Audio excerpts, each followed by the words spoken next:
มีหยังกับเผาเฮ็ดมีหยังกับเผาเฮ็ดเพราะอากาศมันร้อนแล้วบ่อยเอาวิชาการมาหลายคนยังวะเอามาหลายคนแล้วพิษเถียงกันคือแนวนี้แหละมื้ออื่นสิแล้วอยู่บ่เวียกมื้ออื่นนี่นะเอาแล้วตอนนี้เลยเอาแล้วตอนนี้เลยบ่ต้องเป็ดมืออื่น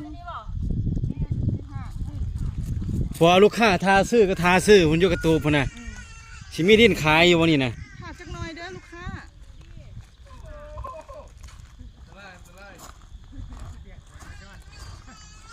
หากถึงลูกค้าเด้อเนาะที่กำลังเนาะซอกหาดินปลูกสร้างอยู่ปัจจุบันนี้เนาะเพราะว่าทางโครงการดินแบ่งขายเนาะดินตอนนี้เนาะลูกค้าสามารถแทกเอาได้เด้อเนาะสถานที่ตั้งเนาะอยู่บ้านโคกสว่างเนาะเมืองไซธานี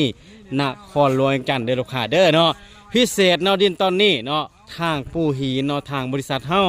จะดึงเนาะนำป้าเนาะทุกโซนดินเลยเด้อเนาะเบิ่งสภาพตอนดินลูกค้าเอ้ยเนาะดินตอนนี้เนาะมีนำป้าเนาะดึงผ่านนาโครงการแล้วเด้อเนาะถ้าว่าลูกค้าท่านใดเนาะพร้อมแล้วเนาะอยากเข้ามาเบิ่งตอนดินเนาะให้สังเกตเด้อลูกค้าเด้อเนาะที่ว่าไผ่ผ้านี่เนาะพร้อมใส่